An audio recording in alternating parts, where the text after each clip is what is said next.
ಇವತ್ತು ತಮ್ಮ ಮುಂದೆ ಒಂದು 4 ವಿಷಯಗಳಿಗೆ ಸಂಬಂಧಪಟ್ಟಂತೆ ನಾವು ಈ ಒಂದು ತಮ್ಮ ಮೂಲಕ ಒಂದು ಜನರಿಗೆ ಎಲ್ಲ ವಿಷಯವನ್ನು ತಿಳಿಸೋಣ ಅಂತ ಅಂದ್ಬಿಟ್ಟು ತಮ್ಮನ್ನೆಲ್ಲ ಇಲ್ಲಿ ಕರೆದಿದ್ದೀವಿ. ಮೊಟ್ಟ ಮೊದಲನೇದಾಗಿ ತಮ್ಮೆಲ್ಲರಿಗೂ ಆದರಣೀಯ ಸ್ವಾಗತ.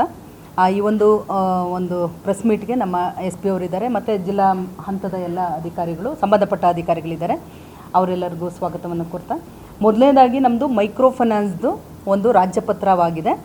ದಿನಾಂಕ 12/2/2025 ಒಂದು ಕರ್ನಾಟಕ ಕಿರು ಅಂದರೆ ಮೈಕ್ರೋ ಸಾಲ, ಕರ್ನಾಟಕ ಕಿರು ಸಾಲ ಮತ್ತು ಸಣ್ಣ ಸಾಲ ಬಲವಂತದ ಕ್ರಮಗಳ ಪ್ರತಿಬಂಧಕ ಅಧ್ಯಾದೇಶ ಅಂತ ಅಂದ್ಬಿಟ್ಟು 2025 ದಿನಾಂಕ 12/2/25 ಈ ಒಂದು ರಾಜ್ಯಪತ್ರದಲ್ಲಿ ಪ್ರಕಟವಾಗಿದೆ.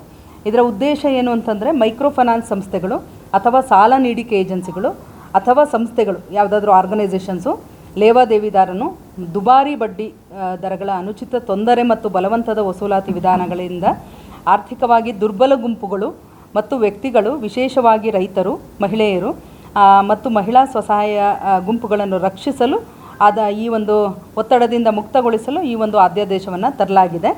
ಈ ಅಧ್ಯಾದೇಶ ಜಾರಿಗೆ ಬರೋದು ತಕ್ಷಣದಿಂದನೇ ಜಾರಿಗೆ ಬರೋದು ಅಂತ ಅಂದ್ಬಿಟ್ಟು ಈಗಾಗಲೇ ರಾಜ್ಯಪತ್ರದಲ್ಲಿ ಪ್ರಕಟವಾಗಿದೆ. ಅಂದರೆ 12/2/2025 ಅಂದಿನಿಂದನೇ ಜಾರಿಗೆ ಬರುತ್ತೆ.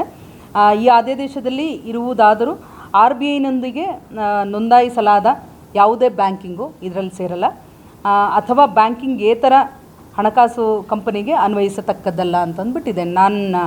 ಬ್ಯಾಂಕಿಂಗ್ ಫಿನಾನ್ಷಿಯಲ್ ಕಂಪನೀಸ್ ಅಂತಂದ್ಬಿಟ್ಟು ಏನಿದೆ ಅವೆರಡೂ ಸೇರಲ್ಲ ಅಂತಂದ್ಬಿಟ್ಟು ಇದರಲ್ಲಿ ಹೇಳಲಾಗಿದೆ. ಅದರಲ್ಲಿ ಡೆಫಿನೇಷನ್ಸ್ ಎಲ್ಲ ಹೇಳ್ತಾ ಹೋಗ್ತಾರೆ. ಏನೇನು ಡೆಫಿನೇಷನ್ ಅಂತಂದರೆ, ಸಾಲಗಾರ ಅಂತಂದರೆ ಯಾರು, ಬಲವಂತದ ಕ್ರಮ ಅಂದರೆ ಏನು, ಬಡ್ಡಿ ಅಂದರೆ ಏನು, ಮತ್ತು ಸಾಲ ಅಂದರೆ ಏನು, ಲೇವಾದೇವಿದಾರ ಅಂತಂದರೆ ಏನು. ಅದರಲ್ಲಿ ಲೇವಾದೇವಿದಾರದಲ್ಲಿ ನಾನು ವಿಶೇಷವಾಗಿ ತಮ್ಮ ಗಮನವನ್ನು ಸೆಳೆಯಲಿಕ್ಕೆ ಇಷ್ಟಪಡ್ತೀನಿ.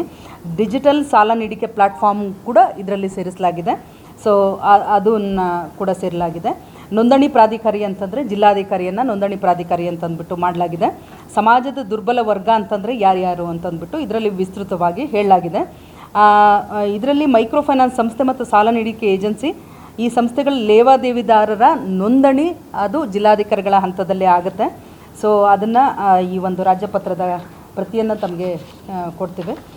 ನಂತರ ಇದರಲ್ಲಿ ನೋಂದಣಿ ಪಡೆಯದೇ ಯಾವುದೇ ಸಾಲಗಳನ್ನು ಮಂಜೂರು ಮಾಡತಕ್ಕದ್ದಲ್ಲ ಮತ್ತು ಯಾವುದೇ ಸಾಲವನ್ನು ವಸೂಲು ಮಾಡತಕ್ಕದ್ದಲ್ಲ. ನೋಂದಣಿ ಆಗಿಲ್ಲ ಅಂತಂದರೆ ಅದಕ್ಕೆ ಇವೆರಡು ಕಂಡೀಷನ್ಸ್ ಇದೆ. ಆನಂತರ 1 ವರ್ಷದ ಅವಧಿಗೆ ನಾವು ನೋಂದಣಿಯನ್ನು ಕೊಡಬೇಕು ಅಂತಂದು ಇದೆ. ಆ ಅವಧಿಯನ್ನು ಉಲ್ಲಂಘನೆ ಮಾಡಿದರೆ ಏನು ದಂಡನೆ ಅಂತಂದ್ಬಿಟ್ಟು ಎಲ್ಲ ಇದೆ. ಮತ್ತು ಇದರಲ್ಲಿ ಮುಖ್ಯವಾಗಿ ಸಾಲ ನೀಡಿಕೆ ಮಾನದಂಡಗಳು ಅಂದರೆ ಎಲ್ಲ ತುಂಬ ಅತಿ ಕಡುಬಡವ ಇರ್ತಾರೆ, ಅವ್ರಿಗೆ ಸಾಲ ವಾಪಸ್ಸು ಕಟ್ಟಲಿಕ್ಕಾಗಲ್ಲ. ನೀವು ತೊಗೊಂಡೋಗ್ಬಿಟ್ಟು 10 ಲಕ್ಷ, 8 ಲಕ್ಷ, 2 ಲಕ್ಷ ಅವನಿಗೆ ಬೆಳಗ್ಗೆ ಸಂಜೆಗೆ ಅವನು ಜೀವನ ಕ್ರಮ ನಡೆಸಿದ್ರೆ ಸಾಕಾಗಿದೆ, ಅಂಥವನಿಗೆ ನೀವು ಲಕ್ಷಗಟ್ಟಲೆ ಸಾಲ ಕೊಡೋಂಥದ್ದು, ಅಂಥದ್ರ ಬಗ್ಗೆ ಕೆಲವೆಲ್ಲ ಎಕ್ಸ್ಪ್ಲನೇಷನ್ ಇದೆ. ಮೈಕ್ರೋ ಫೈನಾನ್ಸ್ ಸಂಸ್ಥೆಗಳು ಅಥವಾ ಸಾಲ ನೀಡಿಕೆ ಏಜೆನ್ಸಿಗಳು ಅಥವಾ ಸಂಸ್ಥೆಗಳು ಲೇವಾದೇವಿದಾರರು ಭದ್ರತೆಯನ್ನು ಕೋರುವಂತಿಲ್ಲ.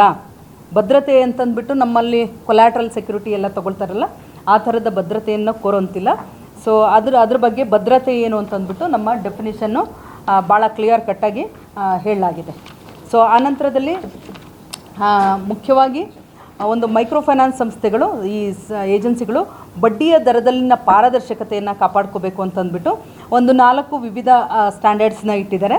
ಅಂದರೆ ವಿಧಿಸಲಾದ ಪರಿಣಾಮಕಾರಿ ಬಡ್ಡಿಯ ದರ, ಆಮೇಲೆ ಸಾಲಕ್ಕೆ ಲಗತ್ತಾಗಿರುವ ಎಲ್ಲ ಷರತ್ತುಗಳು, ನಿಬಂಧನೆಗಳು, ಯಾರು ಸಾಲ ತೊಗೊಳ್ತಾನೆ ಅವನಿಗೆ ಕನ್ನಡದಲ್ಲಿರಬೇಕು, ಆ ನಿಬಂಧನೆಗಳು ಏನು ಅಂತಂದ್ಬಿಟ್ಟು ಅವನು ಓದಿ ಹೇಳಬೇಕು ಅವನಿಗೆ. ಸೊ ಈ ಥರದ್ದೆಲ್ಲ ಒಂದಷ್ಟು ಪಾಯಿಂಟ್ಸು ಅದರಲ್ಲಿ ಕೊಟ್ಟಿದ್ದಾರೆ.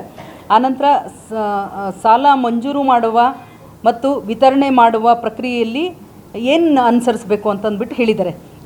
ಅನುಸರಿಸಬೇಕು ಅಂದರೆ, ಸಾಲಗಾರರೊಂದಿಗಿನ ಎಲ್ಲ ಪತ್ರ ವ್ಯವಹಾರಗಳು ಕನ್ನಡದಲ್ಲಿ ಇರತಕ್ಕದ್ದು. ನಮ್ಮದು ಯಾವುದೋ based company, Delhi based company ಅಥವಾ ಹೈದರಾಬಾದ್ ಬೇಸ್ಡ್ ಕಂಪನಿ ಅಂತಂದ್ಬಿಟ್ಟು ಯಾವುದೋ ಭಾಷೆಯಲ್ಲಿ, ಹಿಂದಿ ಭಾಷೆಯಲ್ಲಿ ಅಥವಾ ಬೇರೆ ಬೇರೆ ಭಾಷೆಯಲ್ಲಿ ಅದು ಇರತಕ್ಕದ್ದಲ್ಲ. It ought to be in local language, ಕನ್ನಡದಲ್ಲಿಯೇ ಇರಬೇಕು ಅಂತಂದ್ಬಿಟ್ಟು ಹೇಳಿದ್ದಾರೆ. ಇತರ ಮೈಕ್ರೋ ಫೈನಾನ್ಸ್ ಸಂಸ್ಥೆಗಳು ಅಥವಾ ಸಾಲ ನೀಡಿಕೆ ಏಜೆನ್ಸಿಗಳು ಅಂತಂದ್ಬಿಟ್ಟು ಸಾಲ ಅರ್ಜಿ ನಮೂನೆಗಳು ಈ ಥರದ್ದೆಲ್ಲ ಒಳಗೊಂಡಿರಬೇಕು. ಬಡ್ಡಿ ದರ ಏನು, ಈ ಥರದ್ದೆಲ್ಲ ಕಂಪ್ಲೀಟ್ ಫ್ಯಾಕ್ಟ್ ಶೀಟ್ ಅಂತಂದ್ಬಿಟ್ಟು ಹೇಳ್ತಾರೆ.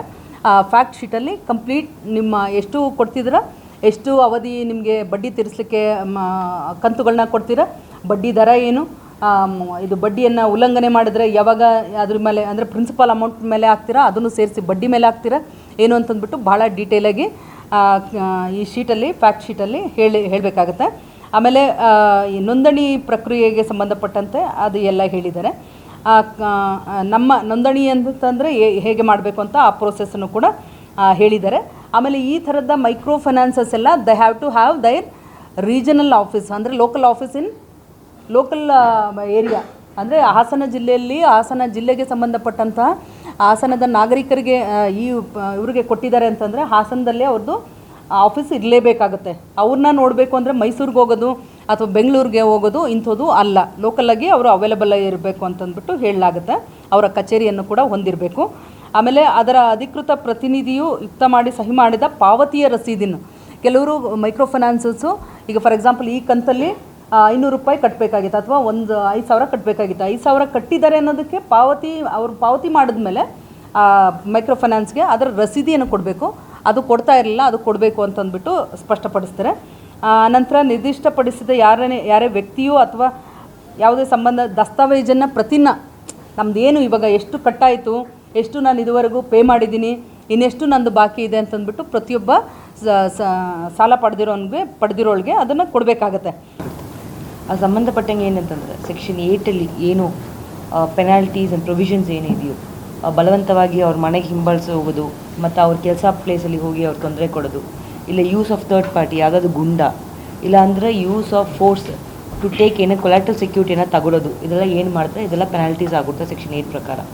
ಇದ್ರ ಮೇಲೆ ಅವ್ರ ಪೆನಾಲ್ಟಿ ಬಂದು ಕಾಂಟ್ರವೆನ್ಷನ್ 8ಅಲ್ಲಿ ಏನಾದರೂ ಉಲ್ಲಂಘನೆ ಮಾಡಿದ್ರೆ ಸೆಕ್ಷನ್ 12 ಪ್ರಕಾರ ಅವ್ರ ಮೇಲೆ non bailable and cognisable offence and 10 ವರ್ಷ imprisonment. As per the act, as per ordinance it is 10 years of imprisonment. ಇದರಲ್ಲಿ who can take a complaint and how you can file a complaint ಅಂತ, ಯಾರು victim ಯಾರಿದ್ದಾರೋ ಅವ್ರು ಸಂಬಂಧಪಟ್ಟ police ಸ್ಟೇಷನ್ಗೆ ಹೋಗಿ FIRನು ಕೊಡಬಹುದು. ಆವಾಗ ಯಾರು SHO ಇರ್ತಾರೋ, ಸಬ್ ಇನ್ಸ್ಪೆಕ್ಟರ್ ಯಾರು ಇರ್ತಾರೋ, ಸಬ್ ಇನ್ಸ್ಪೆಕ್ಟರ್ ಇನ್ಸ್ಪೆಕ್ಟರ್ ಅವ್ರು FIRನು ಮಾಡ್ಕೋಬಹುದು.